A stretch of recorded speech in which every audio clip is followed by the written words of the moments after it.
बोलला नंतर कुठे गेला त्याच्यात पण माहिती आहे की हे मॅटर मुकादमाकडे न्यायचं, कारण ते सुद्धा त्याच्या जवळचा आहे जणू तो PI का PAPI हा, आणि ते दुसरा पण तिकडून जवळचाच आहे त्यांच्या, कुठं नारायणगाव का आरणगाव काहीतरी आहे तिकडून कुठून तरी, म्हणजे त्यांचा असं म्हणणं आहे जणू बरं का. अरे हे जर माहिती बेकार, हे वांजरी सुद्धा चक्रावून पडतील.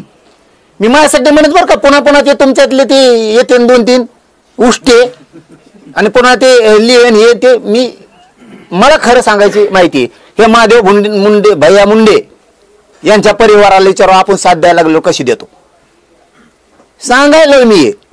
मग असे चर्चा आहे आता बघा, त्याच्यावर खात्री करून चौकशी करून प्रशासनानं की हे काय आत्महत्या आहे, थोडीच हात आहे बोलायचं काम होतं. आपण काय करू आता की हेच मॅटर मुकादमाकडनं, म्हणजे आपले मुकादमा तर सुट्टे निंबाळकरांच्या ताब्यातून, आणि निंबाळकरांचं जुटत आहे. मग काय राजकारण करतो तू, म्हणजे हे मॅटर आत्महत्या आहे, हे थोडीच हत्या आहे म्हणून शेवट लागत बसन सुटणारच आहेत तुम्ही काही काही दिवसात. तर मग काय होईल, मग काय होईल, आपले 200-300 मुकादमे ते तरी बाहेर काढून घेऊ ना. पहिले मुकादमे कसे होते, कष्ट करून कमवणारे. आताचे मुकादमा याच्या जोपर्यंत गोपीनाथरावजी मुंडे साहेबाकडं हा समाज आणि मुकादमा होते त्यावेळेस ही जात अशी होती, एकदा जर उच्चल घेतली, कारण आम्हाला पण माहिती आहे हो त्यांचा पूर्वीचं वागणं हे पत्रकार परिषदेत लय गरजेचं आहे. तुम्हाला ऐकायला वाटत असेल वेगळं आहे, कारण आम्हालाही माहिती आहे ही पूर्वी जात कशी होती, एकदा जर उच्चल घेतली ना पट्टा पडल्याशिवाय माघारी येत नव्हती. आणि आमच्याकडे त्याला त्यावेळेस कारखान्याचं नाव नव्हतं येत, बेलापूरला चालला असं म्हणायचे, बेलापूरला चालला अशी कणखर जात आणि ते काम करणारे होते पहिले. मुकादम एकाच कारखान्यात उचल घेणार आणि सगळ्याला देणार, पट्टा पडूस तर एकाही मुकादमाला कोयत्याला पळून जाऊन देत नव्हते आणि कोयत्या जात नव्हते असे होते. आता याच्याकडे वर्ग झाल्यापासून मुकादम तोडणारे सारखेच झाले.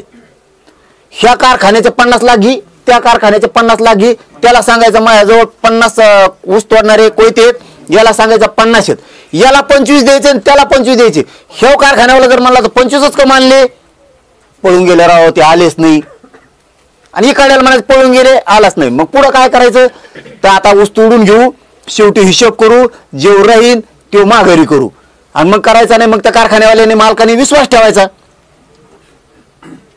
ठेवायचा आणि म्हणायचं बरं नंतर तर नंतर द्या, ह्या भूमिकेत यायचं. आणि नंतर मागायला गेले की मग यायची टोळी चाल नाही द्यात बुडीतो.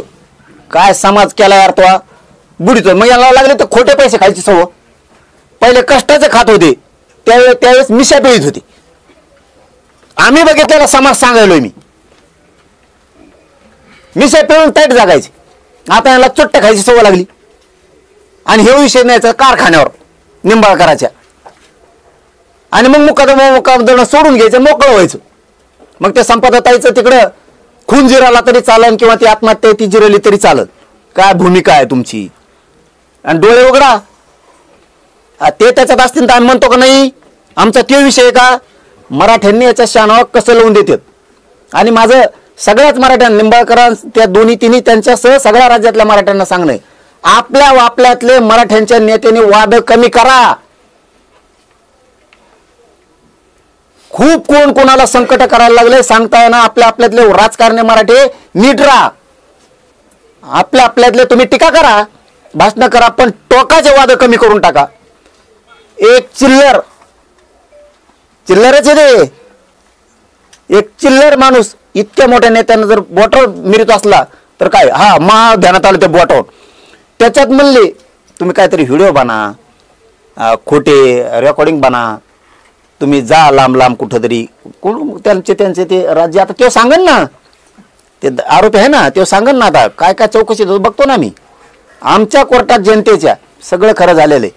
ते म्हणले मी त्याला बरोबर बोटावर नाचतो, बरेच नेते नाचले तशी, मला निवडून यासाठी समजा त्याच्यासाठी मतदानासाठी मी बरोबर बोटावर नाचित त्याला. भाऊ तू हाय त्या करोनाताई मुंडेला म्हणतो तिचा ड्रायव्हर तिचा नवरा आहे, लाज वाटली बाई तुला. ते पोरग त्याला फोनवर म्हणतंय की ते ड्रायव्हर आणि ते जरा हे पाठला घालते त्या पोरांनी ते बी सांगितलं मी त्याला इथं काय काय होतंय ती त्या पोरांनी ती नव्हती आली ती त्याची बायको ती करुणा मुंडे का काय इथं आली ती बसायची अशी आधीच त्याला माहित झालंय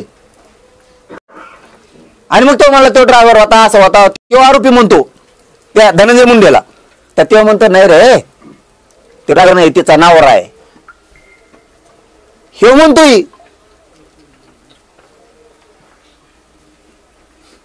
आपण बरोबर लावलेले आणि ह्यो बी तिच्या संगत होता जणू म्हणजे तिच्या गाडीत का काय जो आरोपी आहे तो पण मग म्हणून मी मराठा समाजाला सांगतो करणारापेक्षा करून घेणाराला महत्वाचं आहे आपली टीम कच्ची नाहीये चौकशी करायला मराठा समाजाने समजून घ्या मी बराबर करतोय माझी विनंती फक्त मराठ्यांनी शांत राहा तुम्ही शांत राहिले मला करता येते तुमच्याकडे एकच काम आपलं मोर्चा असला सभा असला तुम्ही फुल ताकद लावायची सोपं काम तुमच्याकडं अवघडा हे पोरग आहे तुमचं मर्दासारखं इथं तुम्ही बाकी टेन्शनच घ्यायचं नाही आता याच्यात गृह मंत्रालय मुख्यमंत्री साहेब काय काय करतेत हे आपण बघतोय मला तरी मुख्यमंत्री साहेबांना एक विनंती करायची फडणवीस साहेबांना असे राज्याला आणि राज्यकर्त्यांना घातक आहेत अजितदादा थोडा बारकाईने याच्यावरती विचार करून बघा आम्ही काय तुमच्यावर ढकलत नाहीत